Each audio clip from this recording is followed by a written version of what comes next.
항상 깨어 기도하며 어서 준비합시다. 우리 주님 세상 다시 오시네. 우리 주님 세상 다시 오시네. 오시네. 할렐루야. 주님 다시 오시네. 악한 마귀 가고 세상 다스리시려.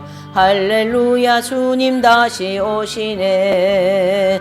그때 모든 성도들의 기도 응답되리니 하나님을 모르노니 천직 안에 없으리. 죄와 질병 근심 고통 눈물 없이 하시려. 우리 주님 세상 다시 오시네. 우리 주님 세상 다시 오시네. 오시네. 할렐루야. 주님 다시 오시네. 악한 마귀 결박하고 세상 다스리 만왕의 왕 주님 다시 오시네. 천년왕국 개국할 때 구속받은 성도들 재림하실 주님 앞에 기쁨으로 모이리. 화평함과 인내로서 세상 다스리시려. 우리 주님 세상 다시 오시네. 우리 주님 세상 다시 오시네. 오시네. 할렐루야. 주님 다시 오시네. 악한 마귀 결박하고 세상 다스리시려. 할렐루야. 주님 다시 오시네. 우리 주님 다스리는 천년왕국 시대는 연단받아 정결해진 성도들이 모이네. 행한 대로 상급받아 기쁨으로 충만해. 우리 주님 세상 다시 오시네. 우리 주님 세상 다시 오시네. 오시네. 할렐루야. 주님 오시네. 악한 마귀 결박하고 다스리시려. 할렐루야. 주님 다시 오시네. 아멘. 네, 잠시 기도합니다. 하나님 감사합니다. 또 오후 공부 시간 두 번째 시간에 하나님 속성에 대하여 우리가 잠시 좀 살펴보고자 합니다. 성령께서 이 자리에 함께 하시고 우리의 모든 연약한 육체를 강건케 하시고 하나님이여 이 하나님의 영원 불변한 이 진리에 더 확실한 믿음을 가지게 하여 주시옵소서. 감사를 드리며 예수님의 이름으로 기도 올려옵나이다. 아멘. 예, 오늘 하나님 속성, 이제 하나님의 무한성에 대하여서 지금 이게 1과 2가 이게 쭉 나가는데 오늘 8가까지 왔는데요. 이제 그 단락에마다 하나님의 그 속성에 대한 특징을 설명을 하는 거죠. 그래서 그 특징이 오늘은 하나님은 무한한 분이라는 거예요. 예. 그래서 다른 말로 하면 하나님만 무궁무진하시다 이렇게도 얘기하죠. 무소부재하신 분, 뭐 그런 뜻에 대한 단어를 많이 이렇게 붙이죠. 자, 거기 보시면 그 기도문 있죠. 좀 두꺼운 글씨 다 읽어보시죠. 시작. 하늘에 계신 우리 아버지시여, 우리가 피해 있는 바위 틈새에서 덮어 보호해 주시는 주님의 손 아래서 주의 영광을 보게 하소서. 친구들이나 재물이나 목숨을 잃은 등 우리의 희생이 아무리 클지라도 우리로 하여금 주님을 알되 주님 그 자체를 알게 하소서. 이것은 우리가 마땅히 경배해야 할 바로 주님을 경배하기 위함입니다. 우리 주 예수 그리스도의 이름으로 기도합니다. 아멘. 그래서요. 자, 세상은 뭐 한다요? 악하고 시대는 저물어 가고 있고 일찍이 선지자 예스겔이 환상을 통하여 그 강천하는 구름이 성전 그 문으로부터 올라온 것처럼 하나님의 영광이 교회에서 떠났다. 아브라함이 하나님께서 의식할 수 있는 자신의 임재를 우리로부터 걷어가셨으며 우리의 손조들이 알지 못한 다른 하나님이 우리들 가운데 이렇게 해서 자리를 굳혀가고 있다. 이 하나님은 우리가 만들었고 또 우리가 만들었기 때문에 우리는 그를 이해할 수 있다. 우리가 그를 창조해냈기 때문에 그는 우리를 결코 놀랍게도 하지도 않고 압도하지도 경악하지도 초월하지도 못한다. 진실로 영광의 하나님께서 때때로 따뜻하고 은혜로운 태양과 같이 자신을 나타내셨지만 그 하나님께서 우리에게 나타나실 때 영광으로도 또 때때로는 따뜻하게 때때로는 은혜롭게 또 태양같이 우리에게 나타나셨지만 종종 치료하시고 또 볼 수 있는 그런 영적인 영관 눈을 주시기에 앞서 뭐 하게 되죠? 경악하게 하시고 압도하게 하시고 눈멀게도 하신다. 우리 조상의 하나님께서는 그 후손의 하나님이 되기를 위하시고, 그러니까 이제 우리 아브라함 보면 이제 그 모세 오경을 보면 아브라함부터 시작하여서 그 후대까지는 계속 후대에는 누구를 얘기하면 우리 조상을 얘기하죠. 우리 조상이 믿던 아브라함의 하나님, 이삭의 하나님, 야곱의 하나님, 그것을 뭐예요? 기억하게 한다라는 거죠. 하나님은 우리 조상의 하나님께서 그 후손의 하나님이 되기를 원하신다. 하나님은 여러분들의 손녀, 그렇죠? 또 드드드드드 손녀 다 하나님을 알기 원하신다는 얘기예요. 우리 대에서만 하나님 알기를 원하신다, 아니다? 아니다는 하나님의 이런 그 뭐예요? 무한성이라는 거, 하나님은.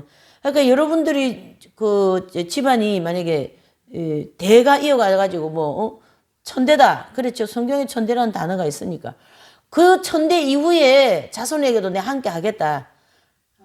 그 무한한 하나님이시라는 거예요. 우리 조상의 하나님께서는 그 후손의 하나님이 되기를 원하신다. 우리는 그분께 사랑과 믿음과 겸손으로 거하실 초소를 마련해 드리기만 하면 된다. 그러니까 예수님 믿다가 그냥 내 대에는 믿었는데 다음 때는 예수님도 안 믿고 그냥 온 집안이 그냥 세상적인 집안이 그렇게 되기를 원치 않으시는 거예요. 그러니까 1대손부터 시작하여 저 끝대손까지 쫙 뭐 하기를 원하신다? 하나님을 믿기를 원하신다. 그러니까 여러분들 후손에게 하나님을 잘 가르쳐놔야 되는 신명기 6장의 말씀이 나오는 거죠. 그렇죠? 우리는 진심으로 그분을 완전하기만 하면 된다. 그러면 그분께서 오실 것이며 우리에게 그분 자신을 나타내실 것이다. 그래서 우리 손자, 우리 아들, 뭐 여러분들 아들, 딸들 다 있잖아요. 아까도 아들을 뭐 선물에다가 그렇게 우리 차장님에다가 보내고 그렇습니다. 그럼 어떻게 하겠어요? 아들까지만 믿고 마실래요? 어떻게 하실래요? 네. 그 후대도도 대대손손 다 믿어야 되겠죠. 그렇게 하시려면은 경건하고 생각이 깊은 어떤 사람의 겉면에 귀를 기울여 보면 안셀무스라는 이 교부입니다. 안셀무스의 이야기를 보면 이렇게 이제 얘기합니다. 연약한 인간이여 이제 잠깐 그대의 일상사들로부터 벗어나 보시오. 우리의 모든 번잡한 일상사들로도 벗어나서 번잡한 생각들로부터 잠시 숨을 쉬고 이 무거운 염려들을 던져버리고 괴로운 일일랑 제쳐버리시오. 얼마 동안 하나님께 자리를 내어드리고 그분 안에서 좀 쉬시오.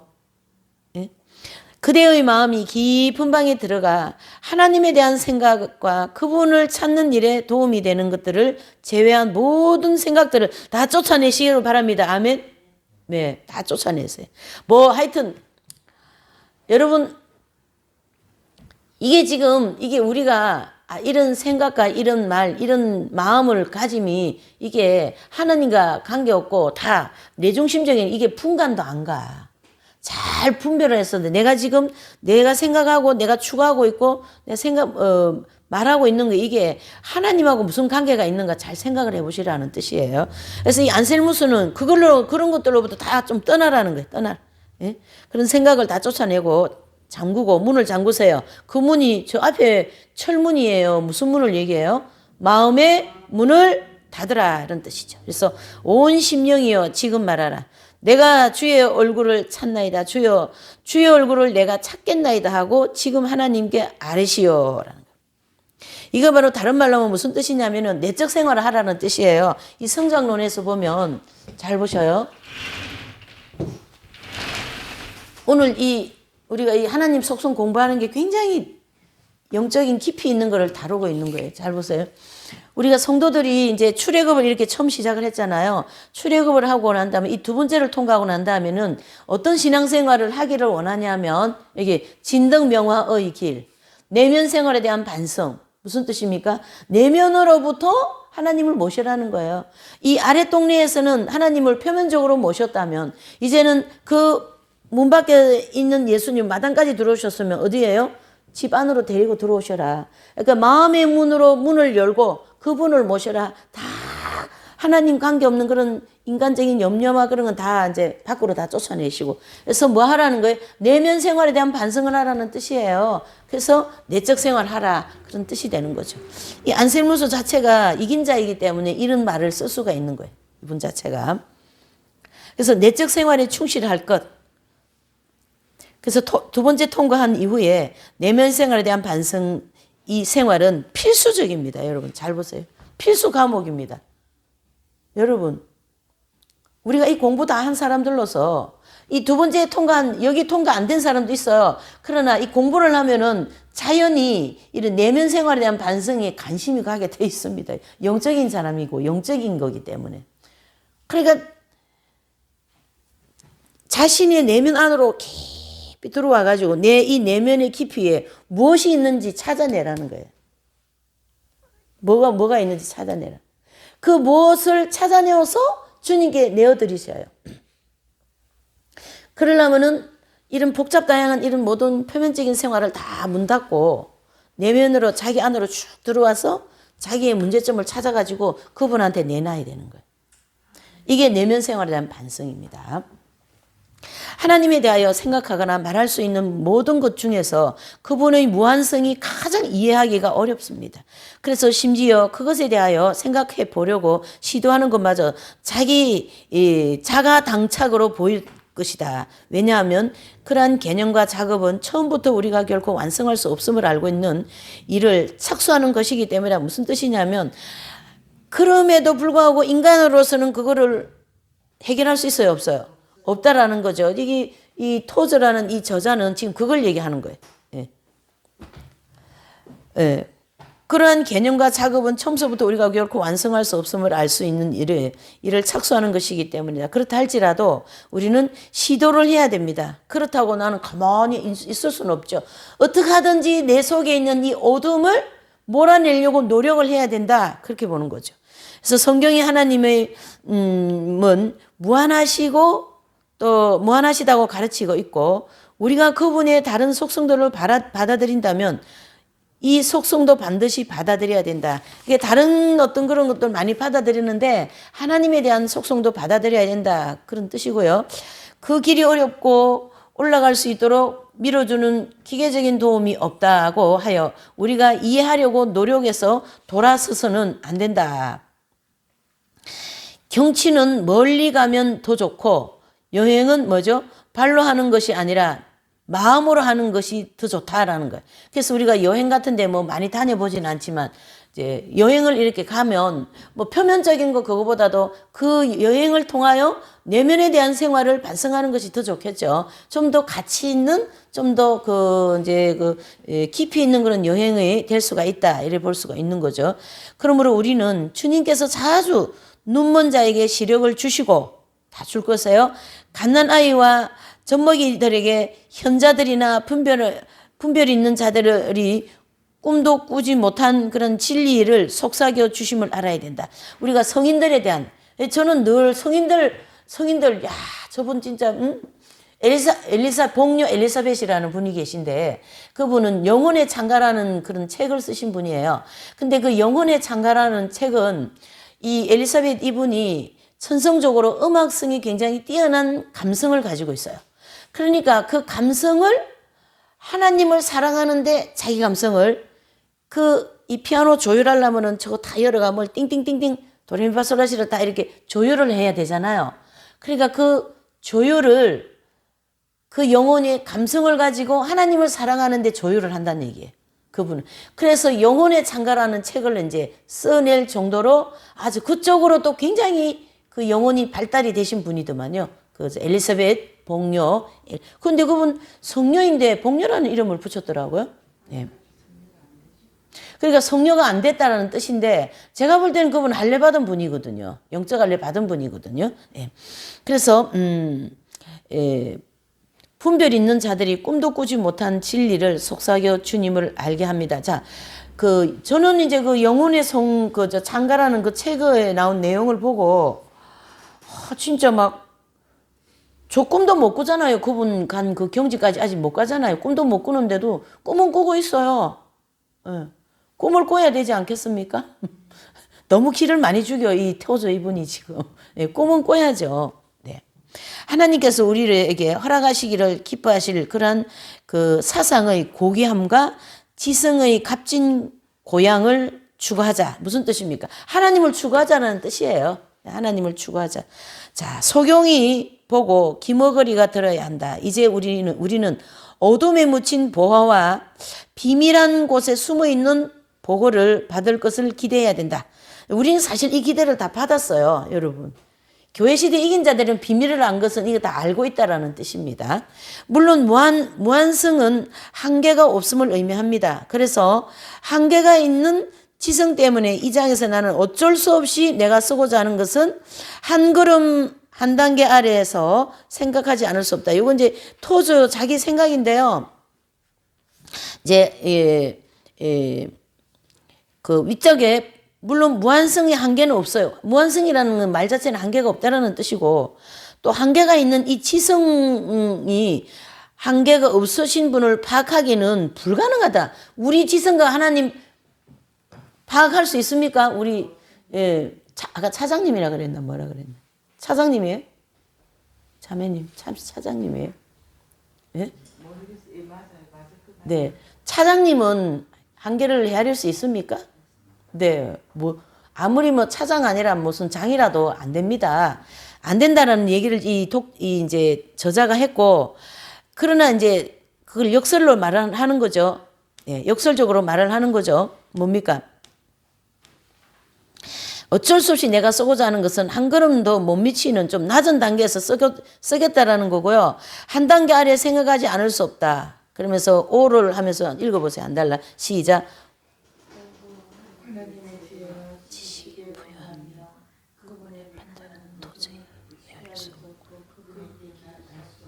아멘. 그랬어요.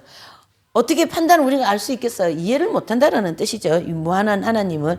자, 이러지도 저러지도 못하는 우리의 곤란한 입장이 생기는 이유는 전에 이야기한 바가 있다. 우리는 낯선 형태, 즉 우리에게 친숙한 물질과 공간과 시간의 세계에서 우리가 경험한 어떤 것도 완전히 다른 어떤 형태를 그려보려고 애를 쓰고 있다는 얘기예요. 저는 이게 너무나도 지금 이해가 되고 너무나도 은혜가 돼요. 여러분들에게는 그런지 모르겠습니다. 잘 보세요. 자, 여기 이제 두 번째를 통과한 사람으로서 여기에 서 있어요, 지금. 이 선상에 서 있는데, 요 단계에는 영적인 상태가 어떠냐면, 하나님의 숨바꼭질 단계예요. 그래서 하나님이 숨을 때가 있고, 하나님이 나타나실 때가 있는데, 정욕으로 푹 빠져 있으면 하나님이 딱 숨어 계세요. 그게 숨바꼭질이죠. 그리고 뭐 내가 정욕으로 살고, 이 육적으로 많이 살면 이런 영적 생활을 하다가 육적으로 푹 빠져 있으면요, 영혼이 굉장히 괴롭습니다. 엄청 괴로워요. 육적인 거가. 그래서 그 영혼은 그 육적인 걸 해치고 영적으로 나가려고 막 발버둥을 친다라는 얘기죠. 이해되시죠? 네. 발버둥을 쳐요. 그러니까 그 발버둥 치는 것이 이러지도 못하고 저러지도 못하고 다시 세상에 나가지도 못하고 영적으로 더 나가지도 못하는 이런 진퇴양난에 있는 거예요. 그래서 이 영적 성장에서 이 제일 어려울 때가 언제냐면 이렇게 이제 그레이프가 있다면 이렇게 이제 성장이 이제 이 사람이 이렇게 성장을 하잖아요. 그럼 이렇게 육적으로 푹 빠져버리면 엄청 괴롭습니다. 그래서 어떤 점프를 해가지고 영적으로 팍 올라와야 되는 거예요, 이 사람이. 그러니까 이 단계가 여기로 쭉 내려오면은 하나님 숨은 단계. 그 육적으로 막 그냥 푹 빠져 있는 거죠. 육적으로, 정욕으로, 예? 정욕으로. 그러니까 정욕이 애정과 욕망이에요. 혈육 간의 애정, 남녀 간의 애정, 친구 간의 애정, 사물에 대한 애정. 무력, 성욕, 또 뭡니까? 명예욕, 예? 식욕, 수면욕, 이런 욕망들이거든요. 예. 주님 너무 괴롭습니다. 그것이 이 육의 본질이 그거를 추구하지만은 그 영혼은 엄청나게 괴롭습니다. 이해되셔요? 그냥 캔세라 그냥 정욕으로 살다가 죽지. 그렇게 포기된 상태면은 괜찮은데 포기가 되지 않은 상태는 이 정욕에 빠져 있을 때 이 영혼은 엄청나게 괴로운 진퇴양난 이러지도 못하고 저러지도 못하는 것을 이 저자가 얘기를 하고 있는 거지. 영적으로. 그게 바로 이 단계에서 하나님이 숨은 단계. 메마른 단계, 뭐 다양하게 표현하죠. 그 어둠의 그 책에서는 메마름의 단계 이렇게도 표현하고 있습니다. 사실 이 영적인 원리가 지금 얘기한 이 원리가 광야 전체에서 뭐예요?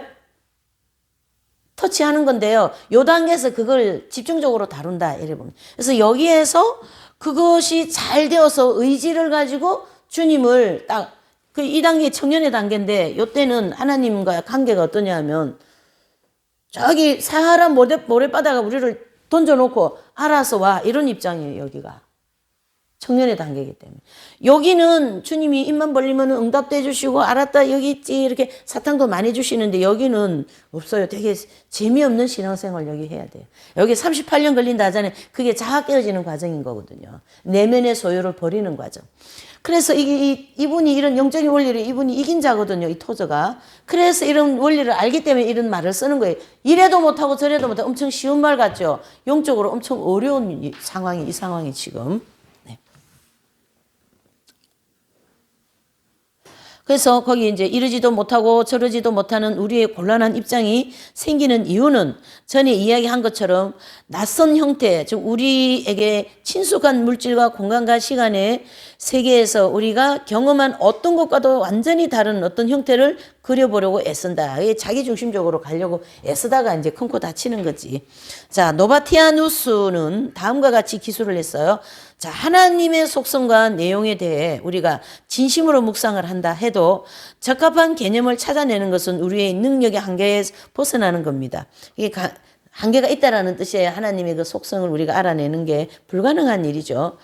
인간의 어떤 능력도 그분의 위대성에 상응하는 그것을 산출해낼 수 없습니다. 그래서 그분의 위엄을 숙고하고 말하고자 할 때 말문이 막히는 것은 당연하고 모든 정신적인 노력도 하잘 것 없는 뿐입니다. 우리가 아니라 이제 우리는 좀 그만 얘기하고 어스틴 성자께서 얼마나 고통이 많았으면 고백록을 다 썼겠냐 말이죠.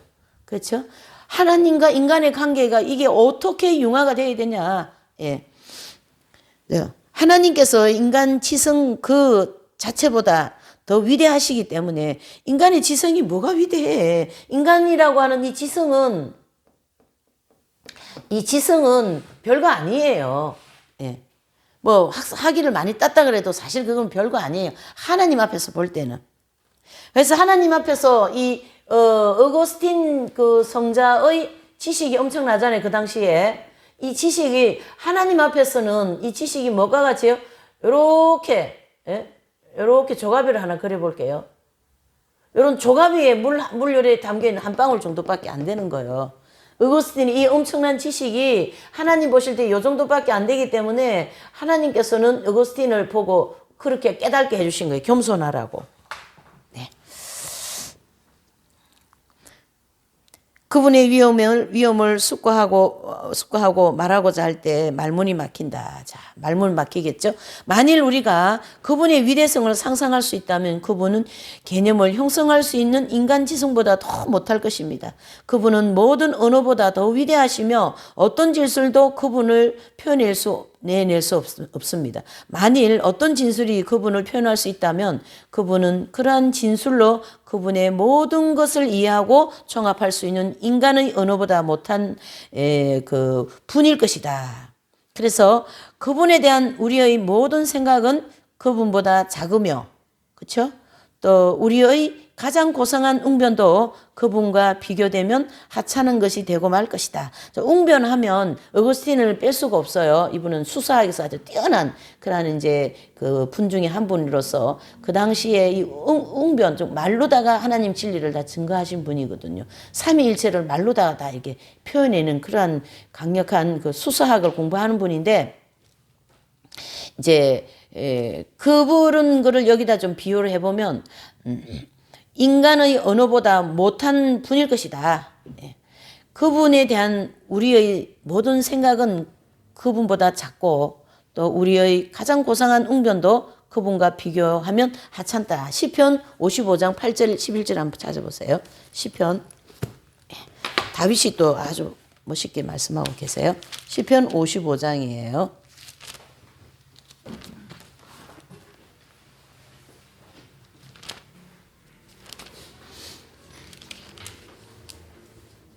11절, 8절에서 11절까지입니다. 8절에서 11절까지 시작.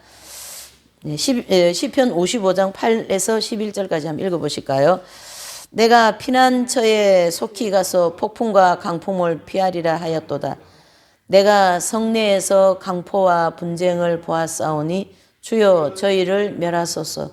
저희 혀를 나누소서. 저희가 주야로 성벽 위에 두루다니며 성중에는 죄악과 잔해함이 있으며 악독이 그 중에 있고 압박과 괴사가 그 거리를 떠나지 않도다. 12절요. 나를 책망하는 자가 원수가 아니라 원수일진데 내가 참았으리라. 나를 대하여 자기의 높이는 자가 나를 미워하는 자가 아니라 미워하는 자일진데 내가 그를 피하여 숨었나이다. 무슨 뜻입니까? 바로 내 생각은 이게 지금 시편이 아니고 이사야서, 그렇지, 뭐가 좀 이상하다. 이사야서 55장이에요. 이사야서 55장 찾으세요. 이사야서 55장 11절에서 8절에서 11절. 예.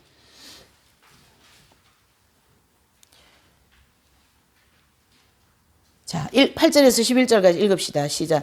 여호와 하나님이 내 생각은 너희 생각과 다르며 내 길은 너희 길과 달라서 하늘이 땅보다 높음 같이 내 길은 너희 길보다 높으며 내 생각은 너희 생각보다 높으리라. 비와 눈이 하늘에서 내려서는 다시 그리로 가지 않고 토지를 적시어 싹이 나게 하며 열매가 맺게 하여 파종하는 자에게 종자를 주며 먹는 자에게 양식을 줌 같이 내 입에서 나가는 말도 헛되이 내게로 돌아오지 아니하고 나의 뜻을 이루며 나의 명하여 보낸 일이 형통하리라. 아멘. 무슨 뜻입니까? 지금 이 토저 여기에서 이 본문에서 말씀하는 것은 이제 어떤 진술이 그분을 표현할 수 있다면 그분은 그런 진술로 그분의 모든 것을 이해하고 종합할 수 있는 인간의 언어보다 못한 그런 이제 분일 것이다. 그분에 대한 우리의 모든 생각은 그분보다 뭐예요? 우리가 낫다라는 거예요. 그래서 내 생각은 너희 생각과 다르며 내 길은 너희 길과 달라서 그렇게 말씀하시죠. 8절에서. 그리고 이제 9절에 보니까 하늘이 땅보다 높은 같이 내 길은 너희 길보다 언제나 높은 거예요. 하나님의 길은 언제든지 우리보다 높습니다. 하나님의 말은 저와 여러분들의 말보다 모든 인간들의 말보다 언제든지 뭐예요? 높다. 그것을 말씀하고 있는 거죠. 불행히도 무한한이라는 말이 그 엄밀한 의미대로 사용되지 않고 어떤 예술가가 자신의 작품에 무한히 심혈을 기울인다거나 어느 교사가 자기의 맡은 반에 대해 무한한 인내를 보여준다고 말할 때처럼 단순히 많거나 상당히 수량한 수량을 의미하는 것으로 아무렇게나 사용되고 있다. 엄격히 말해서 이 단어는 피조된 것에는 사용될 수가 없다라는 거예요. 그래서 하나님 외에 누구도 사용될 수 없다. 그러므로 공간이 무한하냐 아니냐의 논의는 언어 장난이고 무한성은 오직 누구에게만 속한다요? 하나님께만 속할 수 있는 다른 것에 있을 수가 있다 없다라는 거예요. 그게 이제 이사야서 5장 8절에서 11절의 말씀과 같다라는 거예요. 그래서 이사야서가 이미 그거를 깨달았기 때문에 이렇게 이 본문에다가 말씀을 쓴 거예요. 주님은 너희 생각보다 내 생각이 옳고 너희의 말보다 내 말이 옳다. 그렇죠? 예. 그렇게 지금 이제 증명을 해주고 있는 거죠. 결국 이제 여기 주제의 말씀과 같이 하나님만이 무한하다. 인간에게는 무한이라는 단어를 쓰면은 안 된다. 이래 보셔야 됩니다. 그리고 하나님께서 무한하시다고 말할 때 그 의미하는 바는 그분께는 어떤 한계도 있지 않고 하나님께서 어떤 분이시든지 그분은 한계를 초월하십니다. 그렇죠? 그리고 우리는 다시 말의 통속적인 의미에서 벗어나야 합니다. 또 한없는 부와 무한한 에너지는 오용된 말의 또 다른 예입니다. 무한한 에너지 이런 단어는 한없는 부 또 무한한 에너지 이런 단어를 쓰면 안 된다 이런 뜻이에요. 그래서 우리가 하나님의 부와 에너지에 관하여 말하지 않는 한 어떤 부도 한계가 있으며 어떤 에너지도 끝이 있습니다. 그래서 무한한 것은 이 세상에 없어요. 하나님이 무한하시다고 말하는 것은 그분은 측량할 수 없으시다고 말할 수 있는 것이고 측량은 피조물이 자기의 자신을 설명하는 방법이고 그것은 한계와 불완전을 묘사하므로 하나님께서는 적용할 수 없습니다. 무게는 물체에 대한 지구의 인력을 나타냅니다. 거리는 물체 사이에 뭐예요? 공간적인 간격을 나타내고 깊이는 공간의 연장을 나타냅니다. 또 액체, 에너지, 소비, 소리, 빛, 복수인 것의 개수 등등에 대한 측량법과 같은 유사한 측량법이에요. 어떤 모든 이 사물에 있는 그 피족에 있는 것은 측량이 가능한 거죠. 측량돼야 안 돼요. 가능합니다. 그러나 하나님께 대한 거는 측량이 불가능해요. 가능한 거예요. 네, 불가능한 겁니다.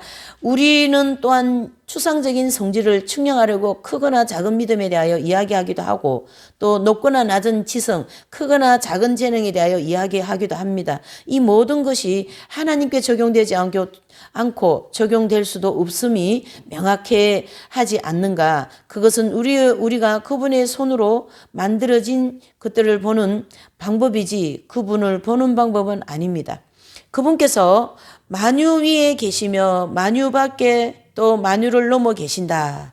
우리의 축정 개념은 산맥과 사람들, 원자와 별, 만유, 인력, 또 수, 속도 등에 포괄하지 하나님을 포괄하는 것은 결코 아니다. 그러니까 인간이 만들어 놓은 숫자 개념 모든 그런 과학적인 거 포괄적으로 생각할 수 있지만은 하나님은 포괄이라는 단어도 맞지 않다는 거죠. 무한성하고 포괄하고는 다르잖아요. 예. 우리가 척도나 양이나 크기나 나무에 대하여 말하면서 동시에 하나님에 대하여 말할 수는 없다. 왜냐하면 이런 것은 정도에 대하여 말하고 있는데 하나님께서는 정도가 없습니다. 그래서 이런 척도 다양한 단어가 나오는데요. 이제 이런 척도, 그 다음에 또 거기 뭐 나와요? 포괄, 그렇죠? 예, 포괄. 이런 단어는 피조물에게만 해당된다. 이렇게 보시면 되죠. 하나님께는 이런 단어가 해당이 안 된다. 거죠. 이게 다 한계가 있는 그런 단어들이기 때문이에요. 그러나 하나님의 존재에 그 두려운 심연 속에는 우리가 조금도 알지 못하는 그리고 긍휼과 은혜의 속성이 서랍들이나 그룹들에게 직접적인 의미가 없는 것과 같이 우리들에게도 아무런 의미가 없는 속성이 있을지 모른다. 이 거룩한 존재들은 하나님 안에 있는 긍휼이나 은혜와 같은 성질을 앓고 있을지 모르지만 그들은 죄를 짓지 않았고 그래서 하나님의 긍휼과 은혜를 호소하지 않기 때문에 그러한 성질을 실질적으로 느낄 수가 없는 것입니다. 하나님의 무한성은 우리가 느끼지도 못한다. 그렇게 보는 거죠. 그러므로 속죄를 입고 성령의 조명을 받은 그분의 자녀들에게 조차도 그분께서 하시지 않는 하나님의 본질적인 존재의 다른 면에 있을지도 모른다. 나는 개인적으로 확실히 있다고 믿는다. 하나님의 본질에 대한 이 숨겨진 국면은 오직 그분 자신과 관계에만 관련된 것입니다. 그것은 마치 존재한다는 것을 알고 있으나 아직 한 번도 제대로 탐사되지 않았으며 지구에 살고 있는 사람들에게 직접적인 아무 의미도 없는 그 어떤 달의 측면과 같다고 할 수 있을까? 예. 아무튼 계시되지 않는 것을 우리가 발견하고 애를 하등의 이유가 없습니다. 하나님이 사라지는 것을 알면 그것으로 족하다. 자, 이제 글씨 한번 읽어보시죠. 시작. 주님의 자아는 영원히 저절로 켜진 불꽃으로 충만하시오니 주님은 주 안에서 기름이 스며들어오게 하시나이다. 누구의 이름도 부르시지 않고 피조물의 경배도 필요 없이 주의 얼굴을 가릴 필요 없이 하나님은 항상 동일하시나이다. 아멘. 그러나 하나님의 그 무한성은 우리들에게 속해 있고 우리의 영원한 이익을 위하여 우리들에게 보여집니다. 그러므로 단순한 놀라움을 뛰어넘어 그것이 도대체 우리들에게 무엇을 의미하는가? 모든 면에서 의미하는 바가 많은데 우리가 우리 자신과 하나님을 더 잘 알게 됨에 따라 더욱 그러하다. 그거 한 달락 읽어주세요. 시작. 하나님의 본성이 무한하기 때문에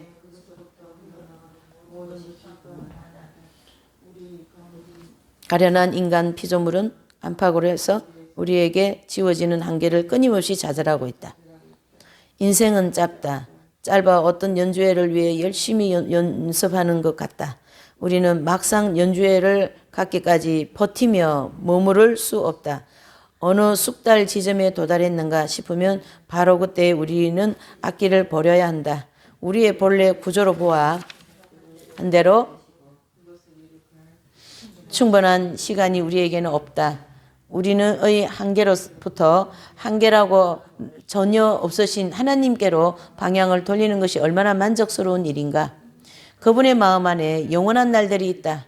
그분께서는 시간이 지나지 않고 머무르 있으며 그리스도 안에 있는 이들이 한계 없는 시간과 끝없는 날의 부요를 그분과 함께 나눈다. 자, 여기를 보시면 교회 시대 이긴 자들은요, 생명이신 그분이 들어와 계시기 때문에 이 땅에서 그냥 이분의 영에 그 예수님의 생명이 들어와 계시거든요. 그래서 이 생명력으로 인하여서 이분은 그냥 여기에서 무한하게 그냥 행복하게 사는 거예요. 어떤 한계점을 이렇게 찍지 않는 거죠. 네.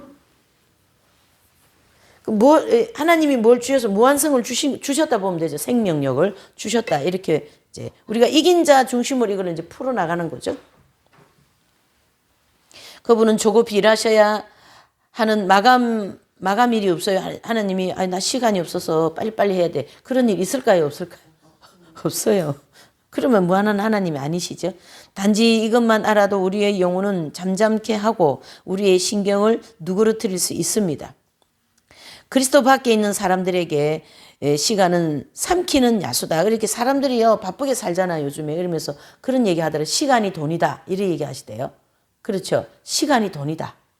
일찍 뛰면 돈 더 많이 벌고 늦게 뛰면 돈 못 벌고 이런 한계를 우리는 언제나 안고 살아요. 한계를. 네. 그러나 새로 지음을 받은 아들들 앞에서 시간은 고양이처럼 쪼그리고 앉아 야옹거리며 그들의 손을 핥아준다. 옛 인류의 원수가 새 인류의 친구가 되며 그들의 행로에 있는 별들은 하나님께서 영예롭게 하기를 기뻐하시는 사람을 위하여 싸워준다. 이것을 우리는 하나님의 뭐예요?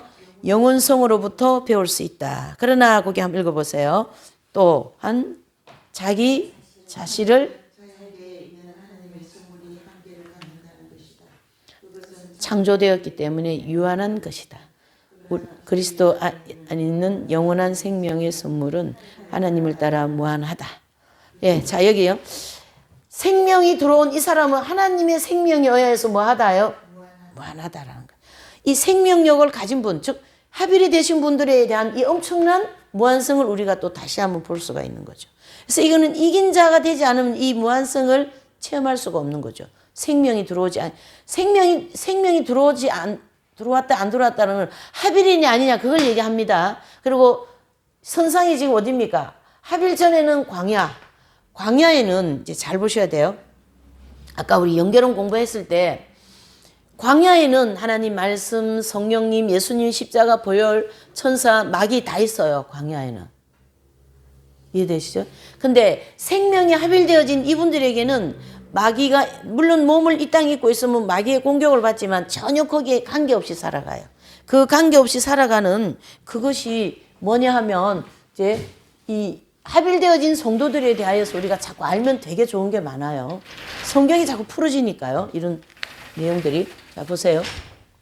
이게 이제 그 성막의 도표를 이렇게 그려놓은 거거든요. 그래서 1번은 불신자의 상태예요. 그러니까 죄와 정욕으로 꽉 찼잖아요. 그러나 2번은 성령이 들어오셔가지고 죄와 정욕을 제어하는 그런 역할을 해주는 거예요. 그래서 여기가 첫 번째 연단 통과되어진, 여기가 두 번째 연단을 통과되어진 분인데 아직까지 성령이 들어오셔서 이분을 주장하고는 있지만은 중심에는 아직 안 들어오신 거예요. 성령님이, 생명이. 자, 중심은 아직 자기가 있다라는 정욕과 죄악성으로 꽉 자리를 잡고 있기 때문에 불순종이 자꾸 나오거든요. 자, 이제 4번에 보면 여기 지성소에 누가 들어오셨어요? 그리스도의 생명이 들어오셔가 이분의 영혼 자체를 완전히 장악을 해버렸거든요. 그래서 그 영혼성이 있으신 그 생명이 이 사람을 완전히 장악했기 때문에 이 사람은 무한한 사람이다. 이래 볼 수가 있는. 무한한 행복을 느낄 수가 있는 거죠. 그래서 이 경험을 하신 이 저자이신 분은 평강 덩어리가 들어와 있다. 이렇게 얘기를 하는 거예요. 평강 덩어리. 그러니까 엄청난 은총이 들어오신 분들이죠. 이분들은 지성소에 생명이 들어오셨기 때문에. 그래서 아까 그 성녀 이름 뭐라 그랬죠? 아까 제가 엘리사벳 그 성녀는 어디에 목표점을 두고요? 자기의 영의 지성소에 그분이 들어오시기를 목표를 향하여 계속 그분을 모든 그 사물에 대하여서 이 모든 환경의 복잡한 걸 다 어떻게 해요? 문을 닫고 오직 그분만 향하여 달려갔다는 얘기죠. 그러니까 그 중심에 그리스도의 생명이 여기에 들어오신 거예요. 이렇게. 그분도 이제 이렇게 보면 그분에게 아무도 달려가지 않으려고 그래. 너무 막 불평도 많이 하고 막 그런 분위기 때문에. 근데 그것을 알은 이 엘리사벳 이분은 그분에게 일부러 가서 그분을 간호해드려요. 이긴 자들은 특징적으로 그게 돼요. 특징적으로 그런 삶을 살았어요. 그러니까 무슨 얘기냐면 특징적으로 그런 삶을 살았기 때문에 그 경지에 이런 경지에 들어오신 거예요. 되시죠? 이게 삶이 절대적으로 받쳐주면 안 받쳐주면 안 되는 거예요. 그래서 삶이 되게 중요하다 이렇게 볼 수가 있는 거죠.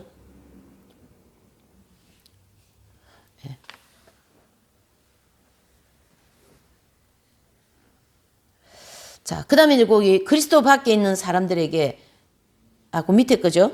예.